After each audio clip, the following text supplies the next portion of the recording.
Hello everyone, welcome back to my channel. ఈరోజైతే మా mummy మాకు స్నాక్స్ కోసం ఫ్రైడ్ పాస్తా చేస్తుంది. మా మమ్మీ అయితే ఫస్ట్ పాస్తాని బాయిల్ చేసి డ్రై చేసి దాంట్లో మైదా ఫ్లోర్ కలిపింది. స్టవ్ మీద ప్యాన్లో ఆయిల్ పెట్టుకొని ఆ ఆయిల్ వేడయ్యాక ఈ పాస్తాని అందులో వేసుకోవాలి.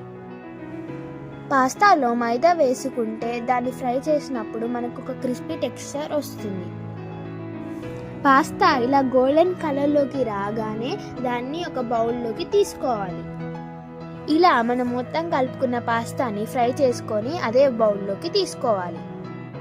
తర్వాత ఒక చిన్న బౌల్ తీసుకొని దాంట్లో కొంచెం కారం, ఉప్పు, మసాలా, పసుపు మీకు టేస్ట్కి తగినంత వేసుకోవాలి. ఈ స్పైసెస్ అన్నిటిని మిక్స్ చేసుకోవాలి.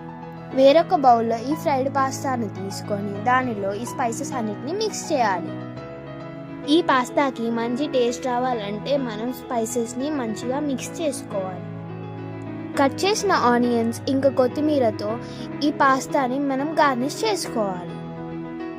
ఫైనల్గా ఈ పాస్తా టేస్టీగా ఉండడానికి నిమ్మరసాన్ని పిండుకోవాలి. అంతే, టేస్టీ ఫ్రైడ్ పాస్తా రెడీ. ఈ వీడియో కనుక మీకు నచ్చితే please like, share and subscribe.